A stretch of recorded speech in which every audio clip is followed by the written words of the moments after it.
Welcome back to the podcast, the greatest podcast in the world. And today, Daniel, have you played or heard of the game Death Stranding before? Yeah. I played the first. I didn't finish the first one. I got like most of the way through it, but I haven't played Okay. it. Or Do you I know a hadn't madman? finished it, so I gotta.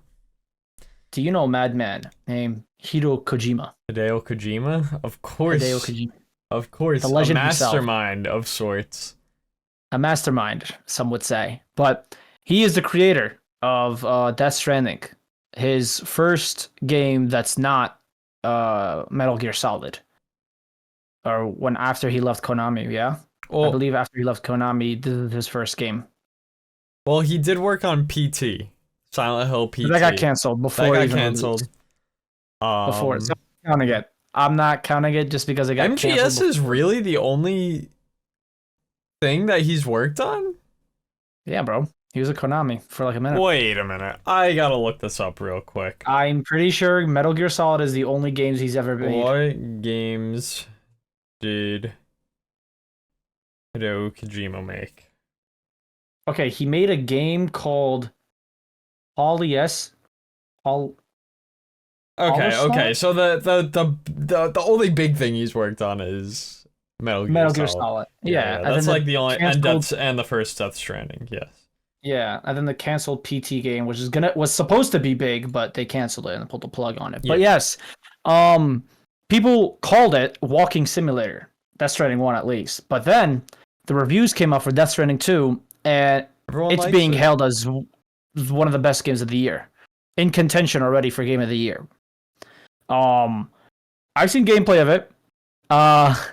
It's definitely a Hideo Kojima game, though. Oh, yeah. He has a lot of hands on. You can tell this man made If this you've game. never played a Metal Gear Solid game, it's like everything's just ridiculous just for the love of the game. Like that's just kind of how it is. Not as much like the gameplay. I mean, like the gameplay is good in like all of his games, but like it's more like the stories are like they're like elaborate like anime. Like they just like make the most bizarre fucking turns and you need like a whole spreadsheet to figure out like what is actually happening. Yeah. So, Again, it's a little interesting what he's made, but I saw one of them, which if you don't want to get spoiled, continue on. Which one of the main villain, he goes one of Solid Snake's like biggest line is I kept you waiting, huh? yeah. Where he goes yeah. that, yeah, and he goes that. Everyone's like, bro, he misses his child. He misses Guilty Gear. If you don't Like, know the Kojima lore, he got fucking fired from Konami because the official something. lore is he quote unquote retired, but they've basically forced him to retire out of the company in a way that's nicely telling them that they want to fire him without using the word fire. Yeah. So Or he's in not the allowed process. to work on Metal Gear Solid anymore. That's Because he lost all the rights. That's Yeah, that's owned so, by like, Konami. It's so not now owned by he's Kojima. he's just putting Metal Gear Solid in his new games. Or at He least he is referencing. working on a And he's espionage a game. tactical espionage game, and that's what Metal Gear Solid is. So he's Yeah. just gonna make his own thing. And see that's what's so funny because this man's weird, right? And the thing is, it's weird because it's good that he's weird about the game, right? Because Mhm. he's done so many different things regarding it. Like it's just it's the running joke is that if he sees like a conventionally attractive woman, he just puts them in the game. And the thing is, and the other joke is he loves feet. I don't know what the joke is He about it. I don't know does? if you, bro. I didn't know that. Every game he's made, every big game he's made, there's someone always barefoot, always. Really? Like That's what they say about Miyazaki over at FromSoft. Like every Yeah. time there's a fucking woman boss, they're always barefoot. So people are like, "Yo, we don't know what's going Miyazaki's on. got some shit to fucking like figure out." Miyazaki's got a feet fetish. Kojima's got a feet fetish. But now the question is, you having a feet fetish, does that make you a GOAT game developer? Is that the requirement to be a GOAT game developer having a feet fetish? See, now we need to ask these questions because If we ever see him Miyazaki in creates person, bangers. if we ever see him in person, we just gotta ask him what are the qualities that a all-time great game developer has, and if that's what he says, then I guess that's how it is. See, the thing is, to be a good game developer, you gotta have like a little weirdness to you. You can't be normal, right? There is a thing, yeah, I forget who said it, but there was like one big developer who was like, The creator of Nier. Yeah, he's like, I miss when weird people made games, because that's when all the crazy good stuff came out. But then like when games got like super corporate, especially like think like Call of Duty and like all like EA as a fucking whole. Like EA doesn't make original games anymore. They just fucking make Battlefield and stuff. Yeah. Activision doesn't make original games anymore. They make fucking Call of Duty. Like there aren't like aside from like indie stuff, there aren't like really bizarre AAA games anymore. Yeah, I think it's that's also the big thing about it too, is like that's why people should always support like the indie guys, because they have full creative freedom. The corporates is always like, oh, what are the shareholders gonna think? They always have to ask shareholders and all that, and it's kind of losing its flair because I kind of miss the weird shit. Like it first of all, it gets attention, and second of all, if you do the weird shit good, you're hailed for it. Like again, Kojima, weird shit, but everyone's like, oh, that's just Kojima. It's okay. It's funny. Yeah. And he makes it funny. So it's also the fact that like I think that creative freedom, Kojima shows that you can have full creative freedom and still make a good game. And I like that, I know PlayStation helped him start up his company. I don't even know what his company's name is. Yeah, to be honest with you. Fucking idea. So it might just be like Kojima Studios or something, but but I know the thing is with him is that I know PlayStation helped start up his company. I know that they helped him start up his company, but then they now he just again, out of courtesy, I think he just always makes PlayStation games now, or just posts on PlayStation. I guess it's available on PC and all that, but it's always on PlayStation also. He's partnered with them. I know Death Stranding 1 was on only PlayStation for a while before it was released on PC. I'm pretty sure. Yeah.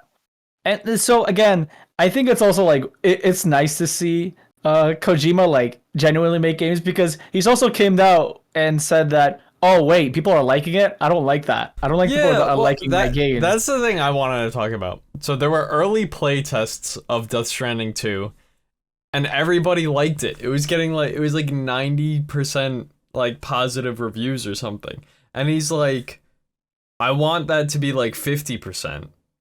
Like, I don't want people to I don't want everyone to like my game. So then he said he was gonna change stuff. So I don't know if people have finished the end of the game yet, or if he changed it. It's definitely finished by now. But something I was saying is, I really fucking hope he doesn't just, like, if it's a 10 out of 10 story, I'd rather it just be a 10 out of 10 story rather than him just make something fucking stupid so that people... Because the thing is, he doesn't want to be mainstream. Even though Metal Gear Solid is, like, maybe it's not, like, the most mainstream thing, but it's definitely, like, people know it's a big name. Like, I'm pretty sure most people know what Metal Gear Solid is. Yeah. Especially for how long it's been around. But, like, he doesn't want he wants to make things that are, like, art piece and fucking, like, ooh, only people in the upper echelon of intelligence will understand it, which... If he wrote, like, a fucking banger story and then he ruined it, I'd be upset. But I have to fucking play the first... I have to finish the first game. Yeah, so that I think he's also, like, he's definitely a perfectionist also when it comes to that. Like, he likes to be weird and goofy and all that, but he also is, like, very hands-on on his game and the story of his game and then how the game is developed and everything. Mm-hmm. So he also has that little, like... OCD type of perfectionist that he likes to use, which again is not a bad thing. Being a perfectionist in a game is not a bad thing, but also like if you're gonna be like, hey, too many people, everyone's liking my game, I don't like that. It's not a good thing. It's like, all right, dude. It's like don't you make more money if more people like your game? I don't know. Yeah. I mean, I guess he's literally proving he's just in it for the love of the game, and I guess he doesn't give a fuck about the money, but like. I don't which know. is I feel like hilarious. if everyone likes your game, like that can't be a bad thing. Yeah, because again, for me, I still think Expedition 33 is still game of the year. I will still hand that, but I do want to give Death Stranding a try. Death Stranding 2 a try at least sometime this year before game of the year or the showcase. I do gotta see like if it's really worth the hype because I've seen some snippets here and there, and bro, it's just goofy. One of the scenes is he's fighting a pizza guy, a delivery pizza guy, Oh yeah. and it's just like so goofy. I'm like, And the main villain what's has like a fucking guitar that shoots lightning out of it. Like, yeah, like he's just ripping it and playing a guitar and then he shoots it. I'm like, what's the story? What is Death Stranding about? Like, I still don't know what Death Stranding is about. well, the first game is basically the fucking, and it's not the end of the world, but like humanity almost goes extinct, and you people are just like in clusters like around, and your job is to deliver packages from this human camp to this human camp, and that's like it. Yeah, That's why people say it's walking simulator. It's like mailman simulator, but you don't like you can ride like a motorcycle, but it's really wonky, so you just walk everywhere. yeah. But so I mean, I don't know. I didn't like I said, I didn't finish the first one, so I don't know where the story goes, but the fucking if you look at any of the gameplay trailers from the new one, it looks fucking crazy. Yeah, it looks like more actual like action wise instead of just walking simulator. From what I'm seeing, it's like those vehicles. There's like the fighting mechanic looks a little bit better. So like they listen to it. Also, the biggest thing I hear everyone freaking out over is how fast you load into the game from the start menu. Apparently, it's like instant. It's not like a slow. It takes a while for it to slow. No, like it's almost instant. Super and then everyone's optimized. yeah, it's like super optimized, and everyone's like, now is everyone in the gaming industry an idiot, or are they doing this on purpose so they just follow through? So now everyone's like confused, like why can't every game just be optimized like this Yeah. and just load in instantly without like little to no load time? So now people are gonna be like, what's going on? Like, what are we doing here?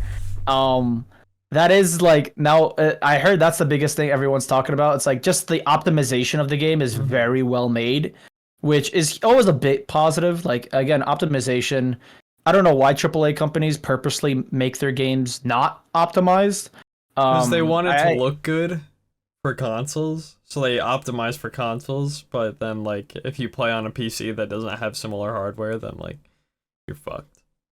Yeah, yeah. I don't know what it is, but again, hopefully, I'm gonna try to give it a shot at least. I feel like I have to. Do I have to play Death Stranding 1 to play Death Stranding 2? Probably it's a direct continuation, but I'm sure Okay. like you could probably look up a YouTube video on what happens in the first game. If I'm gonna be honest, because I don't want to go through the whole first one and the second one. But again, I'll see. I don't know if I'm gonna play the first one, but again, out of respect, maybe I'll play the first one. But yeah, again, it's I think the game is great. I'm happy for Kojima.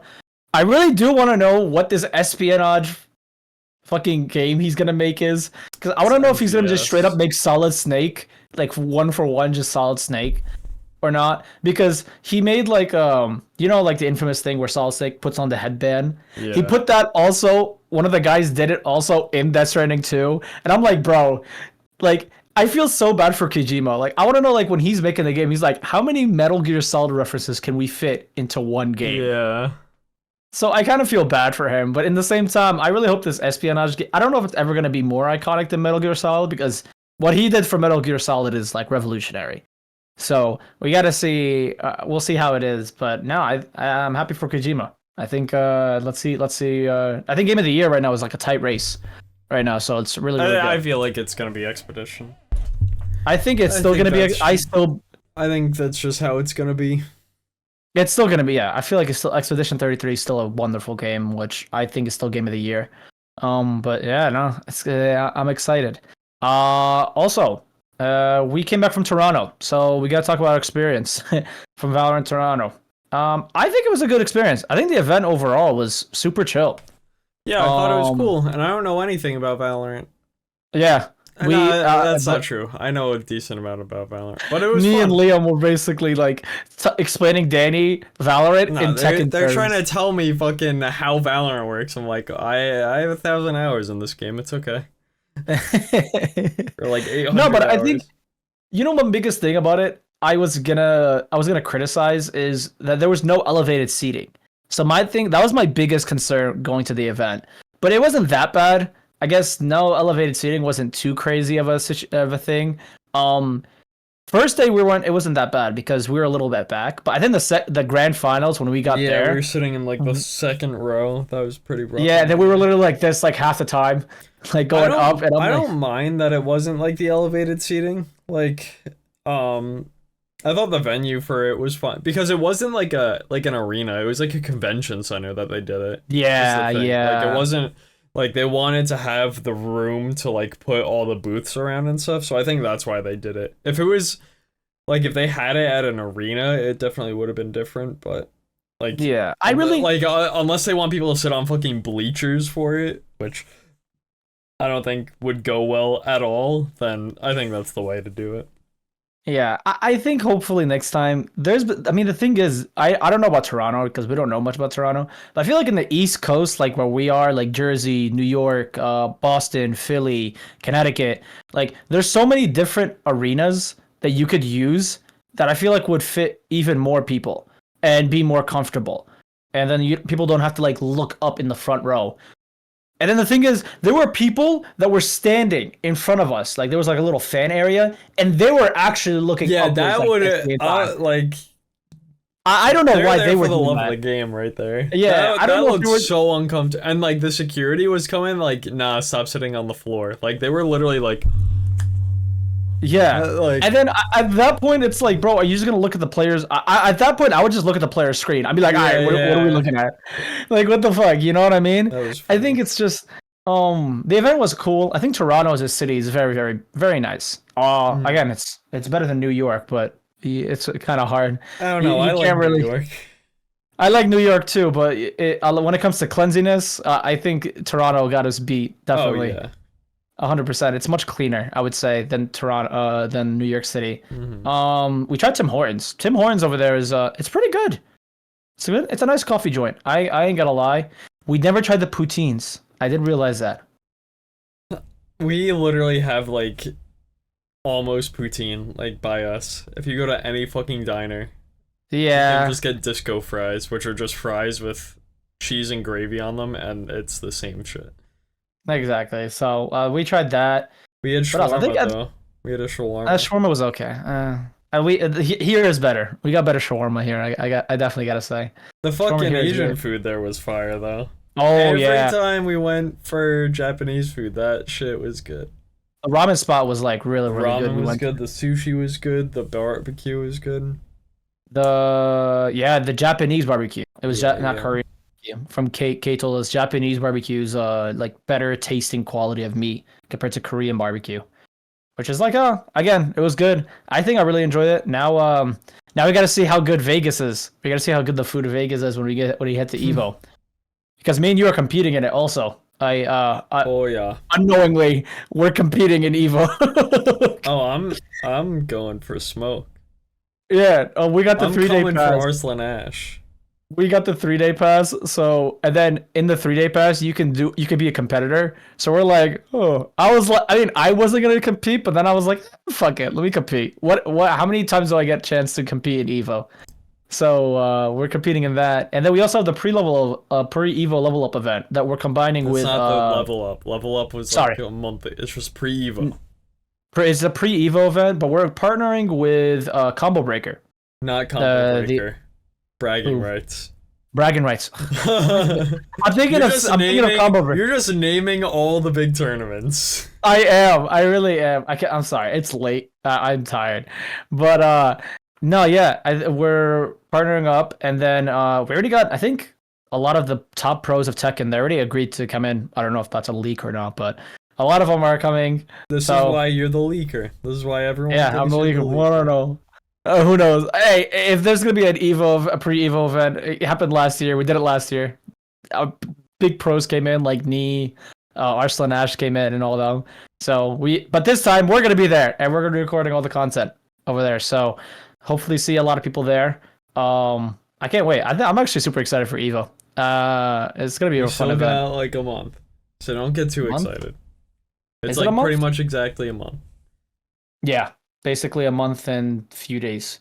But yeah, now for core news, a lot of our players are coming back. So, I mean, as of this recording going on, our boys are playing in a Blitz tournament. The Rainbow Six guys are playing in a Blitz tournament. Yeah, the main roster and the academy team just fought, and the main roster won. Game 1 was a bit of a stomp, but game 2 was pretty close, so good to see the academy guys not getting their shit rocked, but the main roster goes ahead. Yep. And then we're back in Valorant. So for stage 3, the roster got announced. I don't know if you guys haven't already seen it, but if you want to check it out, go to QOR Gaming on Twitter. You'll see the roster. But our first match is going to be on July 9th, and we are going against Qbert Academy. Big game 1 that we're going against. So for core news, that's it for the core news. We got 2 big matches. Our challengers team our Rainbow Six challengers team is unironically good. Like, we're considered the best challengers team in North America right now. So in Rainbow Six, I'm saying. But yeah, no, we're like goated. We might actually make like tier 1 in Rainbow Six. So that'll be lit. And then yeah, that's it for the news. If you haven't supported us, thank you for QOR Gaming for sponsoring this video and sponsoring us and taking us to Evo and all them. Also check QORgaming.com/shop for all the new merch and everything going on there. And yeah, goodbye. All right, bye bye. Bye bye.